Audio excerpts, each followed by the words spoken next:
Personat me aftësi të kufizuara do të përballen përsëri me vështirësi në aksesin në qendrat e votimit, edhe gjatë zgjedhjeve të pjesme të 9 nëntorit. Kryetari i shoqatës së para dhe tetraplegjikëve të Vlorës, Hysen Muhameti, deklaroi se standardet që garantojnë të drejtën e votës për këtë kategori nuk janë përmbushur as këtë herë. Sipas tij, mungesa e infrastrukturës së përshtatshme dhe e rampave për lëvizjen e lirë të personave me karrocë përbën një pengesë serioze për ushtrimin e të drejtës kushtetuese të votës. Ai kujtoi se në zgjedhjet e 11 majit ishin vendosur vetëm 2 rampa në qendrat e votimit në lagjen Skel, por edhe ato nuk ishin të përshtatshme dhe nuk ishin vendosur në vendin e duhur. Interesimi juaj është me vend. Ne në çdo lloj zgjedhjesh të kaluara në çdo etapë janë bërë qoftë për pushtetin vendor, qoftë edhe zgjedhjet politike. Kemi kërkuar në vazhdimsi për plotësuar ato standardet që parashikon ligji për personat me aftësi të kufizuar për të drejtën e votës. Por gjithmonë, domethënë, kjo ka mbetur në kuadër të fjalëve, të premtimeve dhe absolutisht asnjë.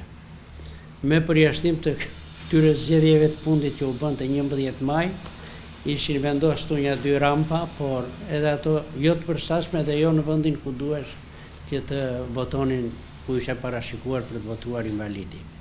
Ato vërtet në ligj thuhet që të gjithë invalidët duhet votojnë katët e para të ndërtesave dhe është bërë në fakt deri diku në listën në hartimin e zgjedhjeve, po të listës së zgjedhjeve, por faktikisht nuk është atje ku duhet të jetë që invalidi në mënyrë të pavarur të shkojë të ushtrojë atë drejtën e votës.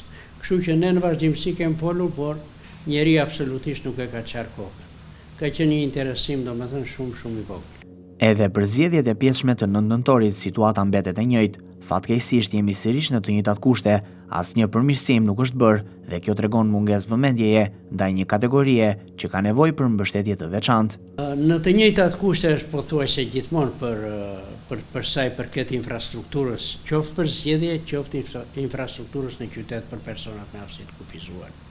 Unë këtu gjatë kësaj periudhe domethënë edhe të Beharit që kaluam, ka pasur shumë turista dhe shumë persona janë interesuar nga të huaj që kanë ardhur edhe këtu pranë shoqatës, qoftë për infrastrukturën apo për parkimet e mjeteve të tyre.